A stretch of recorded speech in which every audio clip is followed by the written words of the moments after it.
Pampa Debates. Oferecimento GBUX, a proteção certa para a sua família. Unimed Porto Alegre, cuidar de você, esse é o plano. Biscoitos Zezé, carinho que vem de família. E Banrisul Digital, tudo no seu tempo. Estamos iniciando mais um Pampa Debates. E aqui está conosco Gilberto Petri. Prazer tê-lo aqui, presidente. Prazer é meu, Paulo Sérgio. Já está preparado para a Festa do Branco lá no Dodge? Sim, dia 4 de janeiro estaremos lá postos. Tem que lembrar que até a cueca tem que ser branca, hein? Pelo menos é a informação que eu recebi, né? Tem que botar uma calça branca com a cueca preta, vai aparecer. Não adianta nada. Não, Mas vamos começar preta, o ano. A cueca preta não aparece no branco. Não aparece? Então está resolvido o meu problema, não tinha cueca branca. Obviamente que nós estamos aqui para passar a limpo 2019, estabelecer perspectivas para 2020. O que o senhor destacaria de pontos positivos em 2019? Bom, eu te diria que o principal ponto positivo foi as reformas que conseguiram aprovar no Congresso Nacional, né? E a principal, no caso, foi a reforma da Previdência, né? Então, a reforma da Previdência, embora não tenha a dimensão que se esperava, que seria conseguir uma economia num período de 10 anos, na ordem de 1 trilhão e 200 bilhões de dólares, terminou conseguindo uns 800, talvez um pouquinho mais, vai 800 definhar mais bilhões. Não, eu não sei se defina. Eu só te digo assim que se o negócio da Previdência tem um buraco de 280 esse ano, não é grande coisa. Sim. Tá certo? Mas pelo menos mostra a necessidade para as pessoas, não é a constância, a necessidade que elas têm que entender que se a medicina moderna nos brindou com o aumento da nossa longevidade, isso é um bônus. Agora, isso tem um custo, que é pagar isso aí, né? Então, não há milagre que faça. As pessoas têm que conscientizar que têm que trabalhar um pouco mais para poder oferir mais o tempo futuro, senão não tem dinheiro que pague essa conta. Mas não é isoladamente a reforma da Previdência, nem foi a trabalhista que vai resolver a situação do Brasil. Nós precisamos de reformas estruturais, administrativas, a gente já está projetando 2020 aí, vamos fazer essa mescla, até porque as reformas são importantes, mas individualmente elas não representam absolutamente nada. Nada vai acontecer nem só com a reforma trabalhista e com a previdenciária. Nós precisamos de outras. Não, eu acho... E qual é a mãe de todas as reformas, no seu entender? Bom, a mãe de todas as reformas seria um grande acordo político, tá? Mas isso é praticamente inviável. Basta ver que você veja que o governo entrou com uma vontade no início e aí até que no final de fevereiro o Rodrigo Maia disse que ele não ia ser o protagonista da reforma da Previdência. Mandou um recado ao governo que tinha que negociar com o parlamento. Aí a coisa começou a andar um pouco mais devagar. Agora, para arrumar a casa, a primeira coisa que tinha que fazer é a reforma administrativa. Ou seja, tu não pode gastar mais que tu ganha. Em qualquer casa, em qualquer empresa é assim. O Estado tem a facilidade de emitir dinheiro, coisa que as nossas empresas não têm essa capacidade, né? Então, ele emite dinheiro quando falta dinheiro. Isso aí essa fonte esgotou até pela regra de ouro, para pagar despesas constante custeio, tu não pode mais emitir dívida. Mas emitir a dívida pública dá no mesmo. Não. A dívida tu não pode emitir a dívida pública para pagar a dívida de custeio, só para investimento. Perfeito. Né? E tudo mais. Mas esse modelo esgotou, porque tem um limite também até quando a população, leia-se as pessoas, empresas, instituições e pessoas continuam comprando títulos, vão comprar com a certeza que vão receber, né? Então isso tem um limite em qualquer país do mundo, né? Então, essa reforma administrativa, a meu ver, é fundamental de ser feita. A revista Veja, dessa semana, publica uma matéria muito interessante sobre as alterações que o ministro Paulo Guedes está fazendo na área administrativa e que vão fazer que, à medida que as pessoas vão se aposentando, não serão substituídas por nada, porque vão ter outros instrumentos de controle, principalmente via digital, né? E isso aí vai fazer com que reduza o custo da máquina pública, que é um grande custo que nós temos. Eu não sei o que o senhor acha disso. Se tivesse o poder de decisão nesse país, a primeira coisa é estancar a sangria do ponto de vista exatamente dos salários, né? Onde está o maior impacto, né? Em cima dos impostos que nós pagamos. Eu extinguiria qualquer concurso público por 5 anos. e seguraria as aposentadorias por 5 anos. Para tu A segurar... não ser em casos especiais. Vai para a justiça... para tu segurar as aposentadorias de quem já tem o direito, né? Então, só a justiça te autorizando, senão Sim, tu não porque a justiça consegue. está se envolvendo em todos os assuntos. Sim, ela se mete em tudo. Do executivo. Imagina num assunto desse. Não resta dúvida, né? É claro que o executivo perderia. Mas seria um sonho, né? Mas o simples fato de não fazer concursos já resolveria o problema. Nesse, a justiça não pode se meter. Não, basicamente o que a revista Veja, essa matéria diz é exatamente isso, que graças às melhorias no campo da administração digital do poder público, ele está conseguindo segurar isso aí, de maneira que tu não precisa mais, quer dizer, se tu tira uma certidão via digital, tu não precisa do cara lá para te dar a certidão, e assim sucessivamente, né? Então, com isso, a máquina pública iria diminuir 30% a 40% num período X ali que dá. A burocracia, ela atravanca o país, né? O burocrata que faz essa burocracia vigorar é pior ainda, né? Eu chamo do momento orgásmico do burocrata quando ele te causa algum empecilho, ele te cria dificuldades, e dizer não, então aí é o supremo orgasmo. Agora, Paulo Sérgio, isso também não como é que eu vou dizer, só uma questão brasileira, né? Isso em muitos países do mundo é assim. Tu chega num país e tu vê como é que tu é recebido, né?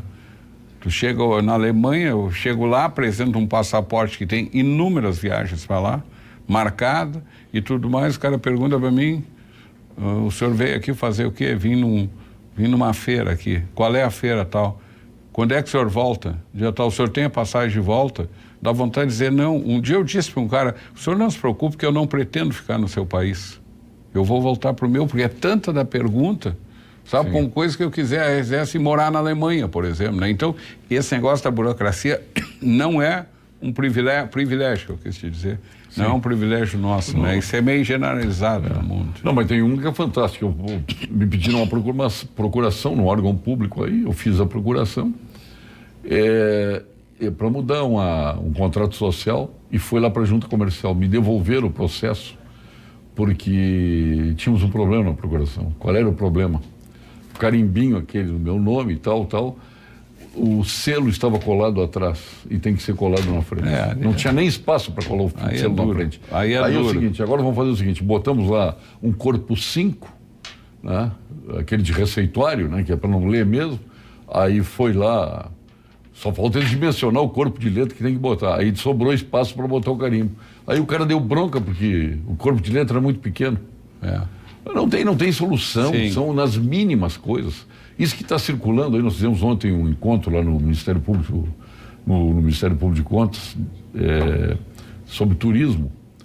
E o Guilherme Paulo apresentou aquela do Papai Noel chegando no Brasil, né? Aquela é maravilhosa. Ele mostrou que vai exemplificar o que é maravilhosa aquilo ali. Aquilo ali é maravilhoso. Aquilo resume tudo. Resume. Né? Aí, empecilho um atrás do outro, até a pessoa desistir. Mas aqui no Estado também nós tivemos, acho que a Assembleia conseguiu fazer reformas importantes. A do Código Florestal, então, nem se fala, né? Acho que essa foi espetacular, que é uma lei ambiental, né, absolutamente necessária. Vamos ver agora se as pessoas obedecem, né? Porque muitas vezes na trabalhista, por exemplo, as interpretações dos juízes estão diferentes da lei. Sim, tem uma certa resistência, mas aos poucos isso aí vem sendo contornado, vamos dizer assim, né? Isso aí aos poucos vem sendo contornado, porque a função do juiz é a aplicação da lei, né? Se a lei existe, ele tem que aplicar. Quem faz a lei é o legislativo. Ao juiz cabe aplicar corretamente a lei ao caso concreto. Tem algumas resistências, mas de um modo geral está sendo aceito, né? Em termos de país, o senhor colocou a reforma da Previdência como um fato importante, ocorrido, necessário. E em termos de Rio Grande do Sul? O estado mais combalido que a própria o estado do Rio Grande do Sul, ele carrega o seguinte problema, tá? Foi um dos primeiros estados que se industrializou no país em condições de conseguir um melhor padrão de vida. Quando tu consegue um menor padrão de vida, existe uma tendência, e isso ocorre também nas empresas, de melhorar a vida daqueles que estão linkados ou ao Estado ou às empresas. Se dá um problema, tu não consegue tirar o que tu deu. sabe? Então, isso é um problema. E o Estado do Rio Grande do Sul, vamos dizer, deu uma série de benefícios adicionais que hoje ele tem dificuldade de conseguir cumprir. Agora, atrasa, então, os pagamentos, isso aí que ocorre e tal. Eu até não sei, viu, Paulo Sérgio, se o governador, o que entra, pega salários. Eu não sei se o Sartori chegou a pegar ou não, creio que não, mas o outro pegou. Não sei se daqui a pouco ele não podia dizer, não, a minha gestão começa agora. Não, mas esse projeto Enio Ortiz prevê a partir dessa gestão. O quê? Da aposentadoria. Não. Eu não sei se o Sartori pegou salários atrasados que foram entregues pelo governador anterior, que foi o Tarso. Né? Bom, mas o que eu acho assim, o cara começou a gestão dele ali, o compromisso original primeiro dele é pagar o salário do mês de janeiro, no início de fevereiro. O atrasado ele podia ter pago parcelado. Entendeu? Não, ele foi atrasando, então ele vem atrasando constantemente. Só que essa discussão, né? Isso virou uma discussão jurídica. Não, essa despesa não é minha. Vamos discutir judicialmente. Mas antes nem adianta discutir judicialmente, que nós sabemos qual é o resultado. Que vai perder. O Estado vai perder. Então, todos os meses, aquela velha história tal. Então, o Estado do Rio Grande do Sul tem esse problema, né? Com a economia em baixa, ele deixa de arrecadar impostos. Se a economia estivesse bombando, ele conseguia arrecadar impostos para fazer frente a isso aí. Com a economia embaixo, ele não conseguiu. Então, existe uma expectativa, primeiro, de fazer essas reformas que acha-se necessário na máquina pública, que em todos os índices o Rio Grande do Sul está atrás, né? Se tu fores ver, nós temos mais aposentados que gente nativa, que é um contrassenso. Isso aí, como é que vai sustentar essa pirâmide? Os meus amigos coronéis ficam bravos comigo. Eu, se fosse coronel, minha aposentadoria também. 300 coronéis da reserva e 26 nativos. Não, é insuportável. É difícil. Mas vamos pegar agora o Exército também, pegar o Plano Nacional. General Mioto, agora em março, aos 65 anos, se aposenta.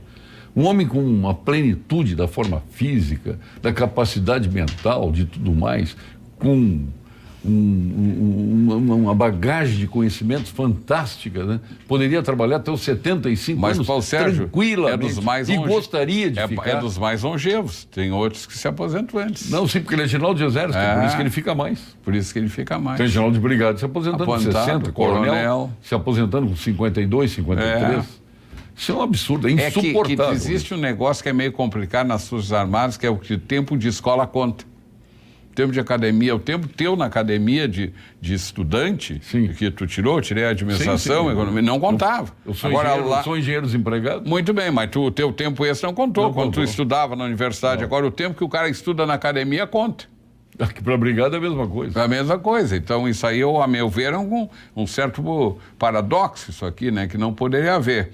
Mas voltando ao Estado, eu penso que tem que, para poder apresentar, analisar e aprovar esses projetos que foram concebidos, aí estuda, discute e tal, mas tem que aprovar, tem que ter uma solução, não pode só ser contra por ser contra. Né? Mas o que ia ser votado, hoje então ia ser só votado um, agora entrou aí um desembargador, deu uma liminar hoje, né? Para poder passar isso aí e tal. E até espertamente já se jogou para janeiro também algumas das votações, aquelas que impactam mais no corporativismo.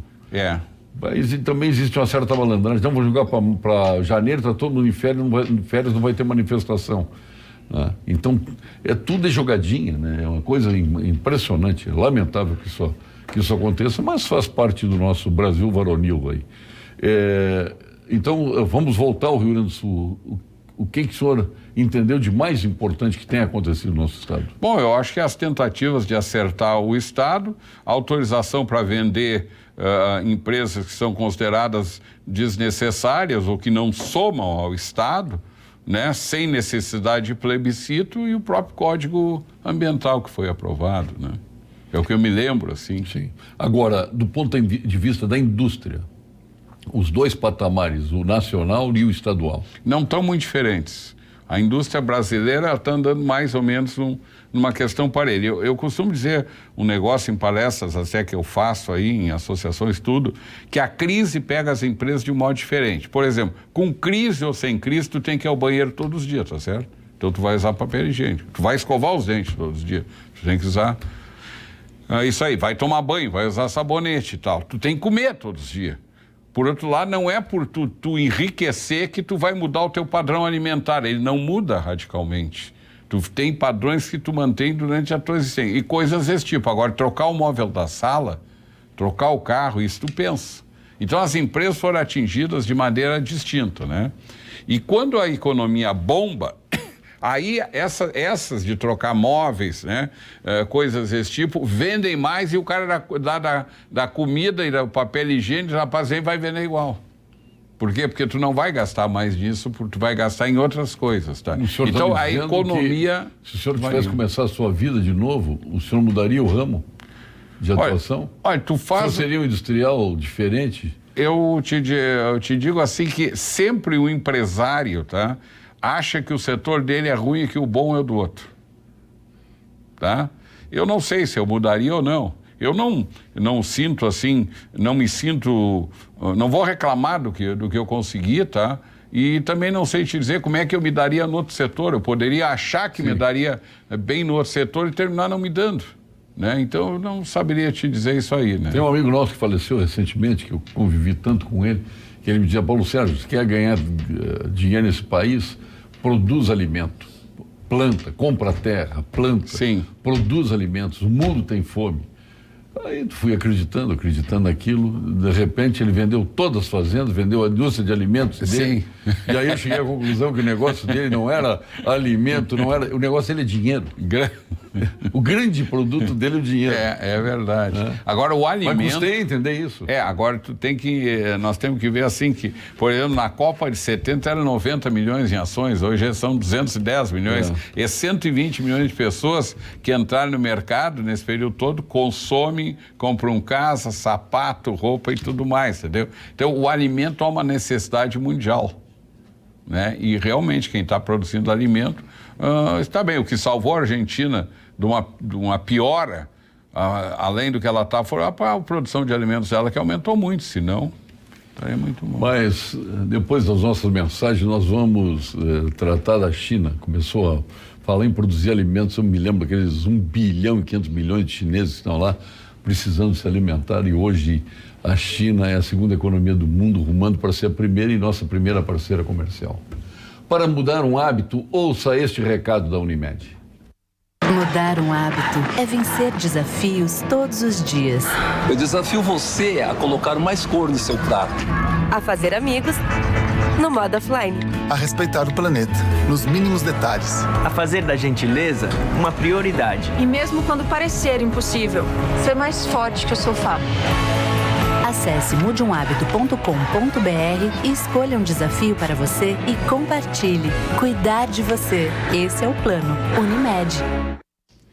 Viu só? Aqui o bem-estar está sempre presente. E vamos às informações do nosso Conselho Regional de Medicina do Rio Grande do Sul. Plantão Cremers. Os problemas da saúde no Brasil não se resolvem com a simples contratação de mais profissionais. Não faltam médicos, falta estrutura, falta condições de trabalho. A abertura indiscriminada de mais cursos de medicina, que acho cursos meio ideológico, o presidente do Cremers concorda comigo, a abertura de mais faculdades de medicina tem feito a qualidade da formação cair consideravelmente. Precisamos priorizar a excelência. É exatamente isso que o Cremers defende. Acesse por maissaude.com.br e saiba mais. Eu até diria muito mais.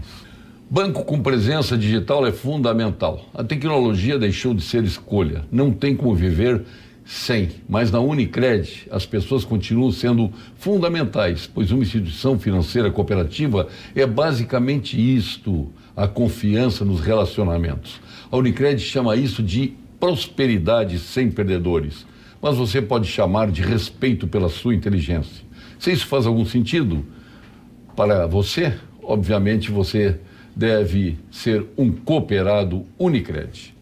França, Itália, Chile, Argentina, Portugal, há vinhos do mundo importam os mais emblemáticos rótulos de cada país, para que você viva assim o melhor do universo dos vinhos. A Vinhos do Mundo especializou em vinhos para atender você. Passe em uma das suas lojas, na Cristóvão Colombo, 1493, na Getúlio Vargas, 1135, e lá onde o presidente Gilberto Petri compra os seus vinhos, na Límpio César, 203, ali quase esquina com a nossa Nilo Peçanha. E agora vamos ao quadro saúde com o nosso PhD em oncologia, titular do Clínicas, do Ernesto Dornelles, sócio fundador do Instituto Oncológico Kaplan, o Dr. Gilberto Schwartzman. Fale, doutor Gilberto. Olá, Paulo Sérgio, tudo bem? Você que fez 50 há poucos dias, já falou com o seu médico sobre o exame do PSA para prevenir o câncer de próstata, já? Que bom, Paulo Sérgio, pois é assim que os homens que amam a vida como tu e querem viver muito tempo devem agir. Meus parabéns. Não esqueça, medir o PSA no sangue a partir dos 50 previne o câncer da próstata. O doutor Gilberto Petri diz, eu faço com constância. Tem que fazer. Eu faço com inconstância. Tem que fazer, né, presidente? Claro. Essa é a dica que a gente tem que dar. Tem que fazer, não adianta. É chato, mas tem que fazer. Presidente, a China, a FER, China e Estados Unidos, que beneficia, que afeta o Brasil negativamente? Bom, é interessante essa questão, porque o dólar começou a subir quando eles estavam brigando. Agora eles começaram a fazer um acordo lá e o dólar caiu. Tu sabe que nesse nível ali, né, no passado nós tinha Guerra Fria, Estados Unidos versus a Rússia, a questão de potência de armamentos nuclear, né, questão de poder, tá? Agora essa questão ficou um pouco para trás e virou a questão econômica. Estados Unidos, agora a China. É guerra quente. Né? Agora é guerra econômica, né? E daí, como tudo, chegou no momento que eles se acertam. É que nem aqui na Argentina, quando me perguntaram, mas o presidente não vai falar com o presidente da Argentina e tudo mais, eu digo, não, isso é uma questão ideológica. Agora, comercialmente, eles vão falar, não tem como Brasil e Argentina não se conversar, são os dois maiores parceiros da América do Sul, né? E não deu outra, chegou na hora lá, o presidente resolveu mandar o Mourão para posse, esse negócio assim. O Mourão agora, o general, virou Mourão Paz e Amor, né? Não, mas ele é um cara tranquilo. Não, ele é um cara fino. Ele é um cara tranquilo e tal. Então, os dois participaram. Eu acho... O Bolsonaro teve 3 vezes no programa, teve mais que o Mourão. O Mourão teve 2. Tu vê, hein? Então, eu acho assim que eles vão terminar se acertando, claro, cada um procurando defender os seus interesses. O chinês querendo vender tudo que é industrializado possível para o mundo, né? E o americano que, vamos dizer assim, a China é meio cria dos Estados Unidos. Porque os Estados Unidos começaram a comprar de fora, que era mais barato, e a produzir lá fora, e não sei o quê, e hoje tudo é feito na China. E aquele padrão inicial do chinês, que era baratinho, quinquilharia, hoje não é mais. Claro que não. Hoje não é mais. Os carros produzidos na China são espetaculares. Eu não saberia Todas as indústrias estão lá. Eu não saberia te dizer se eles têm esse padrão elevado ou não, mas não é mais o mesmo nível Semana passada original. Eu fiz uma janta para o Marcos Munhoz aqui, a despedida dele da GM, e ele está dizendo que a indústria da GM na China hoje é a mais qualificada. Sim, mas como é que eles dizem que a melhor unidade que eles têm é de Gravataí? Mas aqui no Rio Grande do Sul tudo é melhor, né? que diz que a melhor unidade da GM no mundo é essa de Gravataí. Qual é o pôr do sol mais bonito do mundo? Qual é o pôr do sol do Guaíba? Então... O de Punta já ficou para trás, vem lá o... Esse porzinho do sol que anda por aí, perto do nosso aqui. Lá louco. Em São Francisco também, e por aí vai, né? Aqui nós temos a melhor ex-futura fábrica do Brasil, a Ford. Sim. Que nós mandamos para Camaçari. Que os caras estão muito satisfeitos. E até hoje a gente sofre com isso, né? Que mal, né? Os baianos agradecem. Claro. E é estranho, né? Porque o PT ganha as eleições lá, né? E ganha lá e ganha aqui, né? Ganhou, né? Na época. O Tarso ganhou a eleição em Guaíba, quando se elegeu governador do estado. Ele foi o mais votado em Guaíba. Tu vê. Pode uma coisa dessas? Então vê que o povo tem memória curta, não adianta. Sim, isso é inegável. Bom, nós estamos, então, nesse affair China e Estados Unidos. O Brasil... Nós somos mais beneficiados ou prejudicados, do ponto de vista industrial? Eu acho que isso aí varia conforme... Bom, do ponto de vista industrial, eu tenho minhas dúvidas. Porque o que eles importam de nós? Eles gostam de importar commodities e insumos. Sim. E vender produtos industrializados. Então, o Rio Grande do Sul tem uma boa produção de produtos industrializados. Até porque tem que gerar emprego lá, né? Que nós geramos emprego lá. Isso. E às vezes deixamos menino de rua nas esquinas brasileiras. Né? Tem que cuidar isso aí também. Agora, tem pergunta, se a gente fosse industrializar soja, o farelo de soja, o óleo de soja, criar produtos adjacentes, será que eles comprariam de nós? Não sei. Eu acho que não. Só que os países têm produtos... O nosso aço ele não compra. Sim, mas para que ele vai comprar se ele é o maior produtor mundial? Pois é. A China produz metade do aço do mundo, para que ela vai comprar o aço? E a maior importadora de aço do Brasil. Pois é, não, acho que não. Não? Não, Olha, eu li outro dia que é, hein? Mas o maior importador de aço do Brasil... A China importa mais aço do Brasil, é o país que mais importa aço do Brasil. Ah, bom, pode ser o que mais importe aço do Brasil. Do Brasil, mas, isso. Mas não sei, os Estados Unidos. Eu não tenho esse dado aqui, Paulo Sérgio, então seria generoso. Mas eu te digo assim, metade da produção mundial de aço é feita na China. Eles têm sobra de capacidade lá, né? Então, eles não sei se o padrão do aço que eles fazem é da mesma qualidade de um aço brasileiro ou um aço americano. Não saberia te dizer isso aí. Porém, eles gostam de vender produtos industrializados. E aí nós temos dificuldade de vender produtos industrializados lá. Agora, o país diz assim, eu quero comprar esse tipo de produtos. Agora, se eu quero vender e dizer, não, eu só vendo se for industrializado, bom, então eu vou comprar do outro. Agora, claro que se for soja, ou ele compra aqui, ou compra na Argentina, ou compra no Paraguai, ou compra nos Estados Unidos. Então ele não compra de ninguém. Entendeu? A carne, nessa necessidade que eles têm hoje, é a mesma coisa. Então, cada país também vende o que tem. Às vezes nós queremos forçar, achando que nós vamos fazer o óleo de soja, virar óleo a granel, que vai ser o óleo refinado, não sei o quê. Daqui a pouco ele não compra, porque ele tem uma fábrica para processar isso. Então, também né, tem que perder um pouco, às vezes, esse negócio de dizer que nós temos que vender mais valor agregado, não sei o quê, porque o outro pode não querer comprar. E por certo, o cara tem uma fábrica lá para processar isso, por que ele vai querer comprar pronto? Tanto é que a China hoje, potencialmente, é o maior candidato às privatizações que vão acontecer no Brasil. Porque eles têm muito dinheiro. Pois é. Eu estive tem necessidade... Eu estive no BRICS, onde lá no jantar oferecido pelo presidente Bolsonaro, no Itamaraty... Eu ia entrar nesse tema que o senhor viajou com o presidente. Que tinha... devia ter umas 150 pessoas, tal, um negócio. Eu cumprimentei, troquei uma palavra com o presidente chinês e fiquei pensando assim depois, esse homem tem um talão de cheque que quando ele abre naquele cantinho onde tu anota o saldo diz 3 trilhões de dólares. Tu sabe o que é isso? Mas ele tem dinheiro para comprar um monte de coisa, tudo. Eles são candidatos a comprar tudo.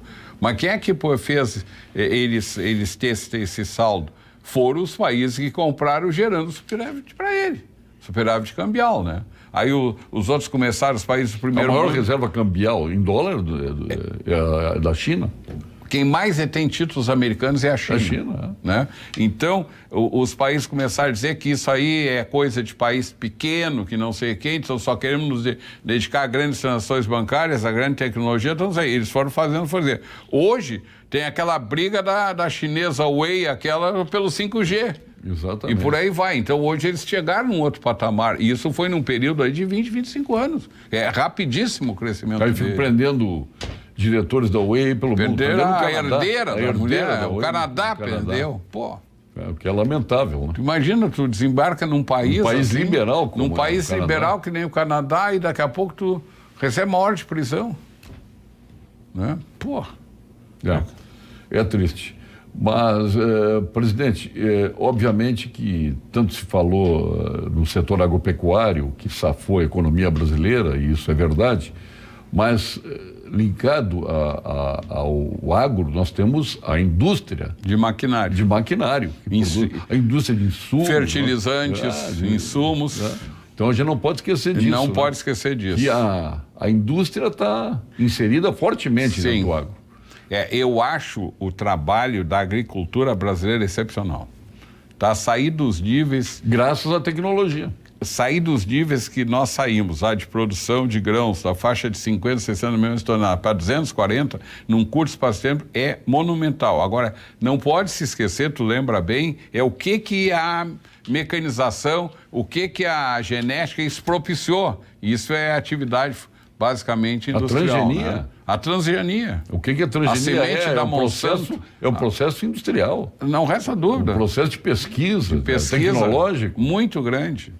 né? Então, isso aí tem que levar, mas acho que a atividade essa do agro, né? O Rio Grande do Sul tem que ter orgulho disso aí, realmente é muito boa aqui. Assim como não é dada a devida valorização, por exemplo, no outro campo, que é a Petrobras, na produção dela de petróleo em águas profundas. Ninguém no mundo tem a tecnologia dela. A Petrobras hoje produz mais de 3 milhões de barris dia. Isso é produção de OPEP, de país do OPEP. Entendeu? Não é dada a devida valorização. E aí se pergunta por que o Brasil não está no OPEP? Porque não é exportador. Sim, a OPEP é dos países exportadores. Ele não consegue, ele precisa demandar ainda um pouco para se manter, né? Então, mas o que eu te digo assim, tem que ser valorizado esse aspecto na Petrobras como uma grande companhia. Agora, se meter a mão nela e tal, é outra questão. Agora, a tecnologia dela realmente é muito competente. Presidente, obviamente que a gente está sempre de olho no cenário mundial, e não é diferente com a Argentina. A Argentina, tivemos aí o Macri, que foi saudado pelos liberais, por mim, inclusive pelo senhor também, né, como uma redenção para a Argentina. Por que micou o projeto Macri na Argentina? Por que ele perde as eleições? Onde é que ele fracassou? Paulo Sérgio, primeiro país que eu fui na minha vida foi a Argentina. Eu tinha 11 anos, fui com meu pai, minha mãe e minha irmã. E aquilo lá era uma maravilha. Tá? Europa, era um paraíso aquilo lá e tal. Bom, de lá para cá, aquele Argentina parece que só andou para trás. Eu não sei, Fome, eu miséria, não consigo entender. A Buenos Aires foi o terceiro metrô do mundo. Foi o país que teve o melhor nível educacional logo no início e por aí foi. E chegou num momento que aquilo empacou por uma questão, eu acho, muito forte da questão política. E eles têm uma dificuldade de se acertar. Trouxe esse prejuízo. Pois é. O Perón é idolatrado na Argentina, Sim, né? Porque é pela benemerência. Pela benemerência, né? Mas Evita Perón, reservas... Evita Perón era a deusa dos trabalhadores, porque então, era dadivosa. Mas isso até hoje, né, tem essa discussão e eu te confesso que eu não sei te dizer por que vamos dizer assim, a gestão do Macri não deu certo. Porque os índices que ele deixou terminou não sendo melhores que os da Evita, né?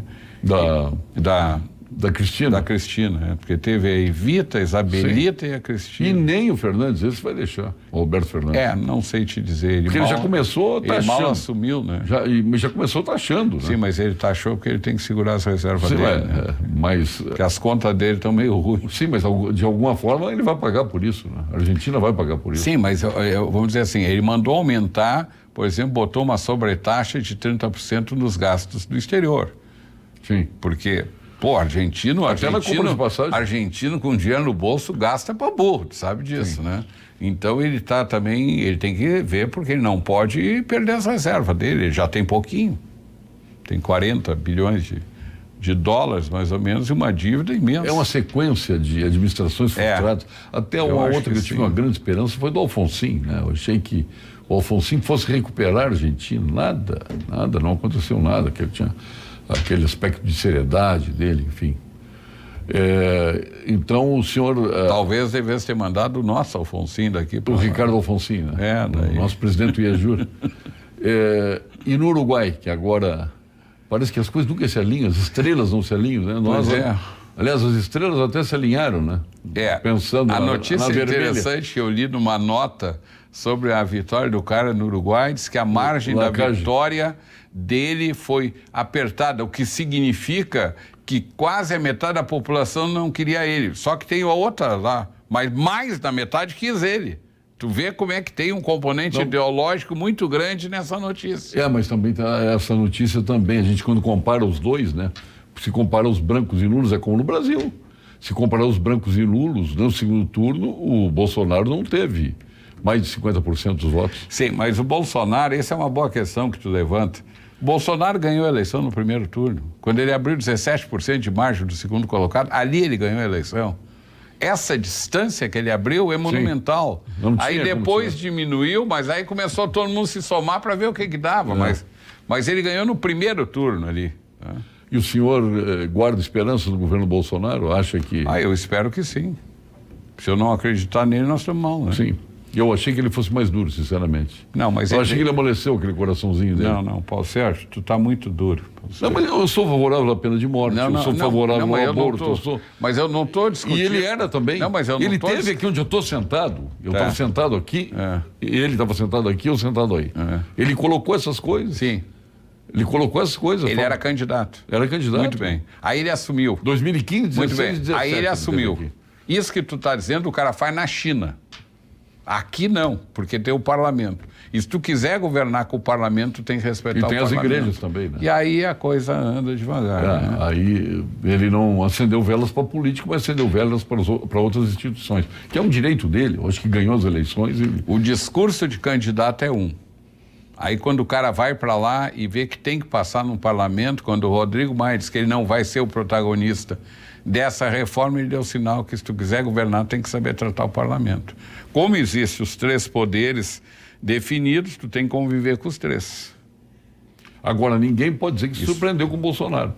Não, ele está sendo, do ponto de vista da personalidade, o mesmo que ele foi. Sim. É o mesmo tipo de caráter, é o mesmo tipo de postura. Esse dia uma rádio me perguntou num evento no Palácio Piratini, uns 4 meses atrás, ou 5, como é que estava vendo a posição do presidente Bolsonaro. Não, estou achando normal. Mas o senhor não se surpreende com a declaração? Não, mas nenhum. Não, é o mesmo cara da campanha. Ele não mudou nada. Ele está sendo exatamente o que vocês esperavam que ele mudasse. Ele não vai mudar. O senhor acha que ele não vai mudar? Eu tenho certeza que ele não vai mudar. Então, tem episódios aí, inclusive, da economia. Eu acho que o Paulo Guedes se concentrou muito na Previdência. Acho que não devia ter deixado o Ministério da Previdência junto com a economia. Se tivesse os dois, um se dedicado à Previdência, que poderia ser o próprio secretário lá que cuidou, Marinho? O Marinho, Roberto Marinho. Não, Rogério. Rogério Marinho. Rogério Marinho, o inimigo do Bolsonaro, pós-morte. Da Rede Globo, né? Mas o Rogério Marinho. Inimigo pós-morte. Essa é mortal. Mas é. E então, aí ficou a família toda de inimigo, né? Mas eu acho que devia ser estanque o Ministério da Previdência cuidando da reforma e tal, e o Paulo Guedes cuidando da economia. Pois nós deveríamos ter levado paralelamente. Sim, mas não te esquece que o secretário Rogério Marinho, ele era deputado, foi o relator da reforma da Previdência, e aí ele não se reelegeu. Ele, mais o Ronaldo Nogueira e tudo mais. Bom, então o que aconteceu? Daí o Rogério Marinho foi convidado pelo Paulo Guedes para, neste ministério que ele arquitetou e montou e que o presidente Bolsonaro deu liberdade para ele, ele ficou nessa linha aí. Tanto que a indústria, que tinha um ministério específico, ela caiu lá para o secretário Carlos da Costa, né, que está cuidando dessa área. Então, esse ministério foi montado dessa forma. Se certo ou não, é a montagem que tem, entendeu? Aí a economia atrasou um pouco, mas de qualquer forma está aí. E o Paulo Guedes insiste o senhor é presidente do SEBRAE, do Rio Grande do Sul, e obviamente o senhor deve estar preocupado com essas atitudes, com essas declarações, né, de redução dos S's, enfim. Eu tenho no Brasil poucas coisas que eu levo muita fé, são coisas que deu certo. O Sistema S deu certo. Tem problemas aqui, acolá, puna-se, né, os responsáveis pelas falcatruas, né, pelos desajustes, pelos erros.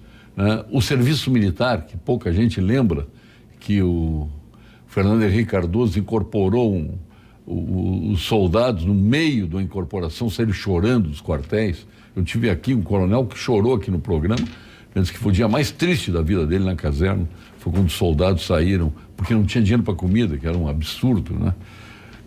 Eu me lembro disso. O senhor lembra disso, né?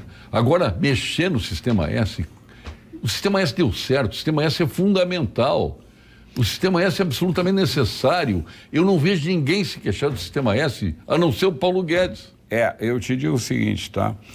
Agora, em Brasília, em dezembro... Não sei onde é que saiu isso na cabeça. Eu acho que é na cabeça dele, né? Mas em dezembro teve um evento na CNI, onde o presidente foi lá homenageado com o colar da Gran Cruz da CNI e tal. É verdade. E o que o presidente Robson desfilou dos dados do SESI e do Senai, tá? E o Sebrae não é muito distante disso, mas ele não fala pelo SESI e Senai. Os dados é um troço impressionante. Por exemplo, o Senai bota 2.300.000 matrícula por ano de gente estudando. 70% disso é de graça. O SESI tem mais 1.300.000. Então nós temos 3,5 milhões de pessoas, das quais 70%, que vai dar 2.200.000, é de graça, não pago nada. Tudo, e ensina assim de primeiríssima. Os institutos nacionais de tecnologia são 55 no Brasil. No Rio Grande do Sul tem 5. É do melhor nível mundial. Perfeito. O Senai é considerado o melhor serviço profissionalizante da América Latina, do Hemisfério Sul, não é nem da América Latina, do Hemisfério Sul, e um dos 3 melhores do mundo. Pô, daí tu vai mexer nisso aí?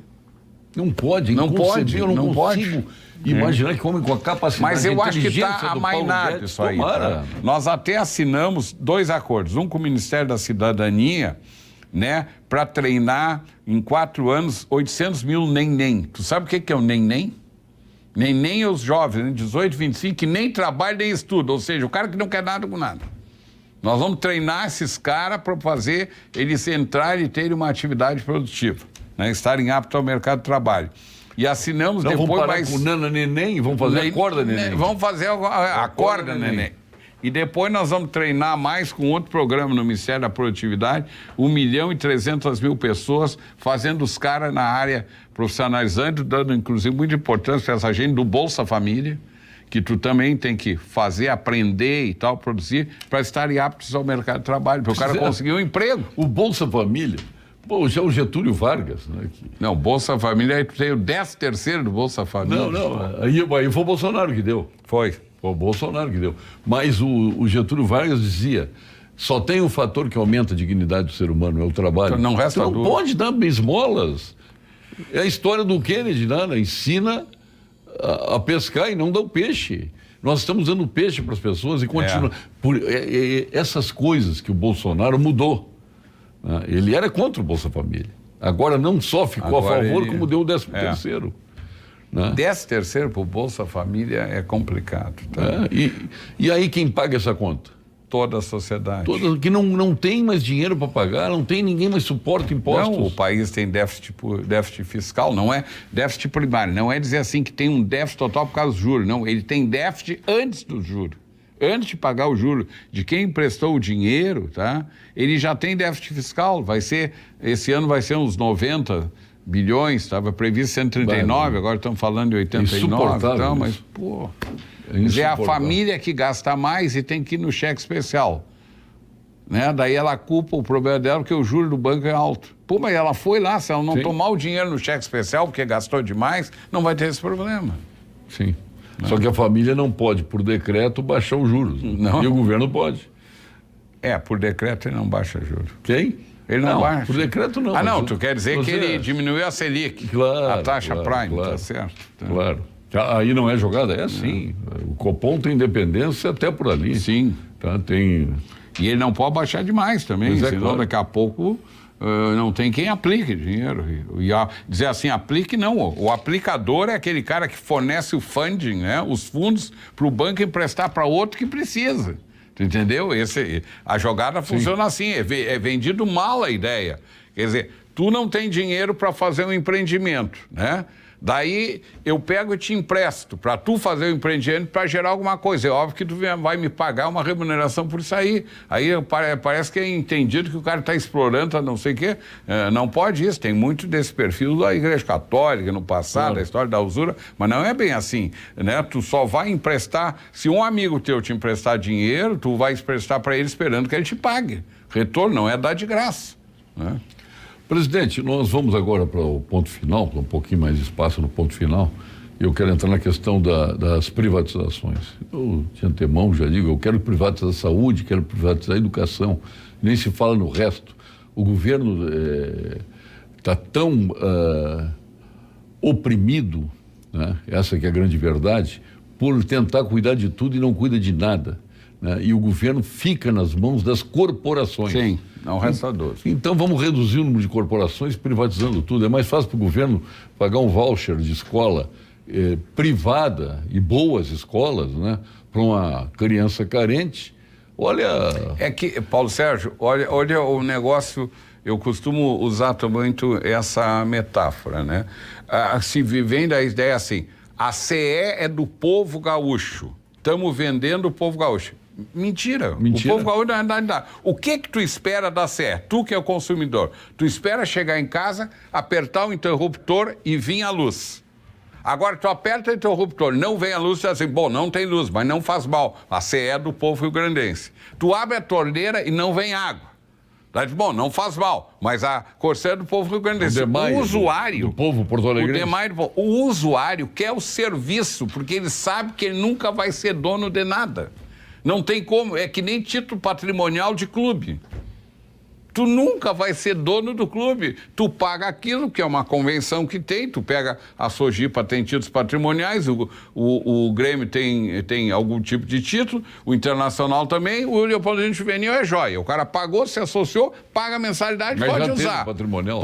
Pode utilizar. E terminou, tu entendeu? Então, vende essa ideia que isso não existe. Tu é dono de alguma coisa quando tu tem ações. Se eu tiver ações da Pampa, eu posso dar palpite nela. Se eu tiver da Petrobras, eu dou palpite nela e coisas desse tipo, né? Isso se for ordinário num volume importante. Senão também não. O que o usuário quer é o serviço. O que ele espera da Companhia de Energia Elétrica? Que tenha luz. Domingo choveu, deu um temporal, pum, parou 4 horas sem luz. Agora não pode fazer as privatizações que nós fizemos, né? Fazer privatização com dinheiro público, faz a privatização tomando dinheiro do BNDES. Sim. Olha a Oi aí que comprou essa RT. Nós tínhamos telefones, precariedade de telefone, não tínhamos telefone fixo. Só um amigo meu tinha 368 telefones fixos. Conseguiu isso que pelo... Agora a Oi deu o cravo do mercado na concordata dela, né? Perfeito. Deixou todo mundo engatado. E é o sucedâneo da CRT. Deu um engate em todo mundo. Né? Tem que fazer bem feito, sem dinheiro público. Não adianta eu botar o dinheiro aqui, mas esse dinheiro veio do BNDES. O modelo ali do Fernando Henrique foi usar o dinheiro do BNDES para financiar. Exatamente. E modelo russo, assim, também foi parecido. O que esse país já teve. Eu me lembro da Embratur, se inundou o país de hotéis. A maioria dos hotéis não foram terminados. Lá em Laguna tem um, de gaúchos aqui lá em Laguna, que está lá abandonado, dinheiro da Embratur, tomou o dinheiro, o hotel ficou no esqueleto, está abandonado, nunca pagou. Tem hotel aqui na Serra, que não passou o período de carência, entrou na justiça discutindo os juros, está até hoje. Dinheiro da Embratur daquele tempo, o Dória ainda, né? Vê que as coisas... nós temos que parar de usar o público, né? É isso que nós temos que parar. Usa o privado e fim. Nós vamos agora ao ponto final, com Gimo qualidade comprovada. Ponto final, oferecimento produtos Gimo, qualidade comprovada. Meu caro presidente Gilberto Petri, então como é que o senhor entende um modelo de privatização que possa ser bem feito e a gente não caia na esparrela do passado? Tu sabe. Olha aqui, a Companhia Siderúrgica da Guanabara, ela foi de presente. A Cosígua foi quem era o dono dela, era o Gerdau. Sim, mas era a união dele com a Thyssen, alemã. Sim, mas e antes de quem era? Isso eu não me lembro, Paulo Sérgio. Companhia Siderúrgica da Guanabara. Mas eu acho que ela já foi fundada numa associação Thyssen-Gerdau. Eu não me lembro dela ter sido... Bom, então, vamos pesquisar. Aços Finos Piratini. Sim, Aços Finos Piratini era do Estado, né? Era federal. Eu me lembro da CSN, era federal. A CSN, a Cosipa, tudo bem, mas a Cosipa eu acho que ela foi fundada especificamente pelo Gerdau, mais o Thyssen, a tecnologia da Thyssen alemã, né? Agora, eu penso assim, eu não sei por que demora tanto para vir essa história da modelagem que vai ser a privatização. Tu tem um ativo, tu tem que vender, dá um valor para ele e bota mercado. Eu não sei por que leva um ano, tanto tempo para vender um negócio. Da modelagem. Contrata o BNDES para fazer a modelagem. Eu, sinceramente, não entendo bem isso aí. Por que leva tanto tempo? O BNDES, o pessoal também sempre tem o que fazer. Então, estão vendendo consultoria agora. Não, mas é mesmo. Agora, eu não sou contra o dinheiro para o desenvolvimento. Acho que os bancos de desenvolvimento são fundamentais. E acho que tem que ter transparência, não no que foi concedido, mas no retorno. Essa empresa, ela foi instalada com dinheiro do BNDES, via Badesul, via BRDE, qualquer outro, mas ela trouxe tanto de impostos, sim, tanto de benefícios, tantos empregos, gerou uma renda de tanto, ajudou a aquecer. Essas coisas que têm que ser mostradas, isso nunca é mostrado, isso é igual ao Fundopem. Isso é a história que o outro fala da caixa preta, né? Agora, eu vi uma gravação do presidente do BNDES, que está com o Bolsonaro ao lado, até uns vídeos circulam, que ele diz, tu entra lá no portal não sei o que, transferência do BNDES, aparece tudo. Eu vi ontem isso até. Mas é esses vídeos que circulam. Mas aparece, até que ponto aparece? Bom, aí eu também não sei. Eu também não sei, é bom até a gente entrar para ver, senão a gente fica criticando. Numa cirurgia, para saber o que foi feito lá, isso também não se sabe. Né? Bom, o 2020 já está aí, já estamos vivendo o ano 2020. O que o senhor espera para esse ano de 2020? Eu espero que a economia entre num ritmo que possa propiciar um crescimento de 2, 2,5%, 3%, porque aí puxa tudo. A previsão de geração de empregos para o ano que vem, tá? Entra a diferença entre a criação e o que se perdeu é 740 mil positivo. Pô, isso é importante, é um dado importante. Sim. 740 mil pessoas mais, além do que tem, ganhando renda, tendo renda. Significa que a economia andaria. Esse nosso número de 10%, 12% de desempregado é muito alto. Isso aí tem que baixar para um nível de 6%. Mas e os miseráveis? O FIEGA lá nos Estados Unidos está com menos de 4%, já é um problema. Pois é. O Brasil, eu imaginava que tivesse em torno de 30 milhões de pessoas abaixo da linha de pobreza. Aí o Dória me vem com aqueles 60 milhões de pessoas abaixo da linha da pobreza. Esses números, assim, que são jogados no ar, e que tudo aí tem uma certa dificuldade de medir, eu sou meio reticente contra isso. Porque simplesmente aparece o número do ar. Vou te dar o número. Por isso que eu estou dando o último grande número, tá? Ciro Gomes, candidato às eleições. Eu vou acabar com 63 milhões de pessoas que estão no SPC, tá certo? Bom, vou resolver tudo. Ele parte do princípio que os caras vão pagar a dívida e não vão ficar mais devendo. Não vai acontecer isso. No momento que aquele cara quitou as dívidas dele, a metade vai construir novas dívidas. Isso é do ser humano, é inerente ao ser humano. E outros entrarão. Isso é inerente ao ser humano. Então, quando esses números assim, eu não gosto muito disso. Então, aí a questão do crédito. Nós vivemos um país, durante a Redentora gostou, não? Durante a Redentora... Daqui a pouco tu vai bater continência. Aqui. Não, mas tem aqui no quadro, para quem você bate continência, aqui no Papo Debate, tem. A Redentora, ela incentivou a poupança. Sim. Né? Ela tipo plante que o João garante, né? Poupe que o João garante. É verdade. E aí nós acabamos com a poupança do brasileiro, né? Começou com a Zélia Cardoso de Mello. Um governo que teoricamente seria de direita, o Collor, abriu os portos para o livre comércio, quebrou a indústria brasileira. Não resta dúvida. O povo não tinha dinheiro. Não resta dúvida. Um homem que era de direita. A Zélia, essa ninguém conhecia, surgiu do nada, deu um cravo em todo mundo e ficou por isso mesmo. E arrumou vários namorados. Né? Vários namorados e várias pensões. Poxa vida, hein? Essa é campeã. Essa é campeã. Acho que nenhuma ministra levou tanta vantagem quanto ela. Mas, e agora? E o excesso de crédito, um incentivo ao crédito que mascarou. As pessoas saíram da classe, deixaram de ser pobres para ir para a classe média. Sim, isso aí quem fez... O fulano não tinha televisão, agora tem televisão, tem uma geladeira. Foi o Lula e a Dilma, né? Foi? Tanto que o grande caso ali que teve foi do financiamento dos automóveis em 84 meses, quando depois de 30 meses que o saldo devedor do cara é maior que vale o carro. Aí os caras começaram a não pagar. Aí os BMW, BV... Financeira, a Imoré, aqueles caras se tornaram grandes detentores de veículos. Né? Tipo assim, Minha Casa Minha Vida, o que tem de crédito não cobrado lá é uma montanha, né? Então, isso aí tem que ser bem dosado. Tu não pode tirar crédito em profusão achando que isso aí, o crédito é uma injeção de dinheiro que, na realidade, muitas vezes não tem um lastro para dar suporte, né? Parece as bitcoins. Aí chega um cara e que diz que a bitcoin vale 20 mil, tá bom, mas quem é que garante essa bitcoin? Bom, isso eu não sei, mas qual é o país que garante? Qual é a instituição que não é? Não, é o Petri que foi lá e botou uma firma e disse que vale, mas que é isso? Não, mas já temos vários casos de fraude. Sim, aqui tem umas empresas pagando juros muito elevados nas remunerações. Como é que pode isso? Os caras em um ano e meio conseguem 1,5 milhão de clientes. Como é que pode muitas vezes? Barbaridade. Mas eu sempre critiquei, eu sempre sonhei com um industrial ministro da Fazenda, hoje Economia. Aí o Paulo Guedes, que é um banqueiro, mas ele é uma pessoa diferente, ele é um banqueiro diferente. Dizem que ele é banqueiro dos banqueiros pobres, né? Mas ele não... ele é banqueiro de banco de investimento, ele não é banqueiro de banco de varejo. Sim.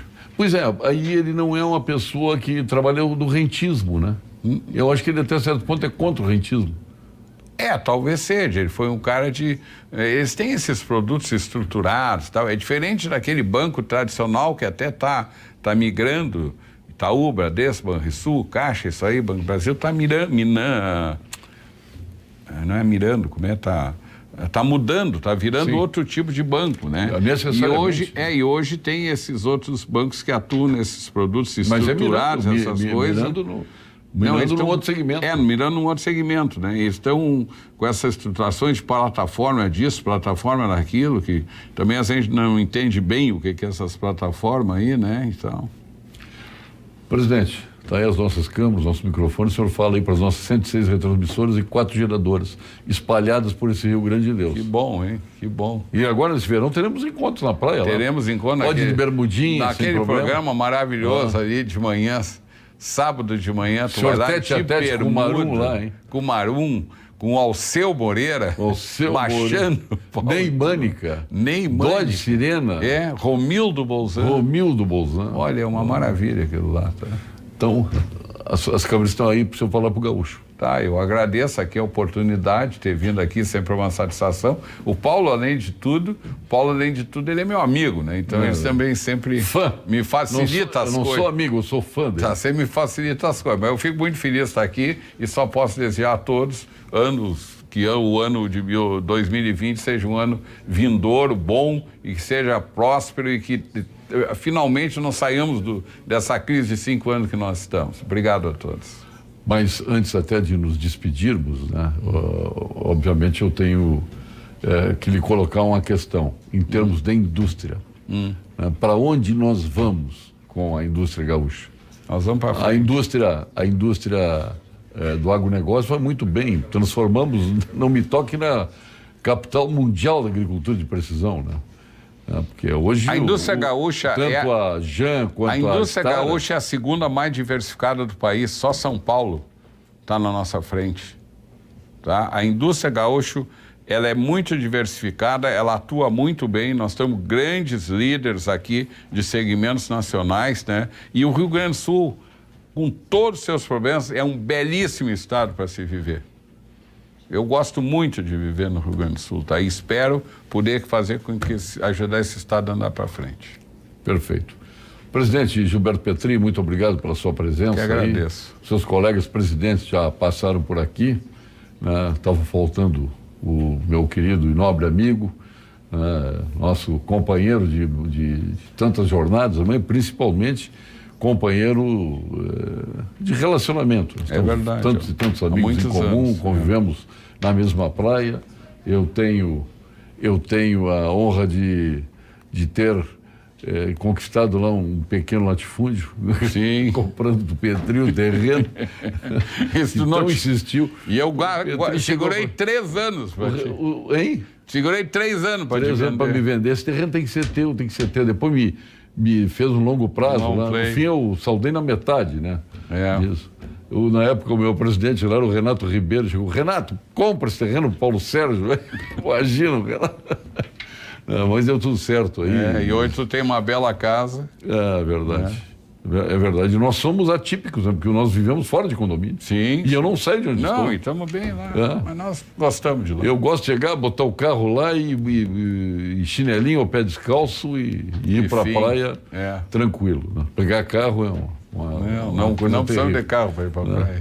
E o Dodge também, o Dodge nesse espírito. Né? O Dodge tem vários com terrenos em condomínio, mas não vai para condomínio. Não. Lá ele faz a vida dele ali com seus amigos. Não, e aquele congraçamento ali é bom, aquele futebol ali, né? O futebol, a culinária. Os grandes artilheiros ali, né? Ali virou um clube, né? Sim, virou um clube, né? Às vezes eu fico olhando lá o o Calilzinho jogar, né? Pô, mas nem me fala no Calil. Olha aqui, ó. Não. Olha nem aqui, vamos ó. falar no Calil, Não, me quebrou 2 costelas. Deixa eu te dizer. Eu me lembro do Calil todas as noites. Como é que o Flamengo, o Grêmio e o Inter perderam o Calil? Não, é verdade. Mas ele foi pro handebol. É que o Calil era um excelente centroavante, ele foi pro handebol. É? Te quebrou 2 costelas? Me costela todas as noites, eu me lembro. Eu me viro, eu não consegui curar direito, foi em fevereiro do ano passado. Aí eu me viro. Calil, filho. Ele está convencido que ele é um grande jogador. E agora é vovô, né? Vovô? É, vovô da Luísa aí. Calil fica feliz, que eu digo para ele que ele é o maior centroavante que eu vi jogar. Não, mas foi um grande centroavante mesmo, Calil. Jogava muito. Forte. Muito obrigado, presidente. E vamos encontrar agora na praia e fazer os programas juntos lá, como sempre. Obrigado. De segunda a sexta. Não esqueça o Pampa Debates.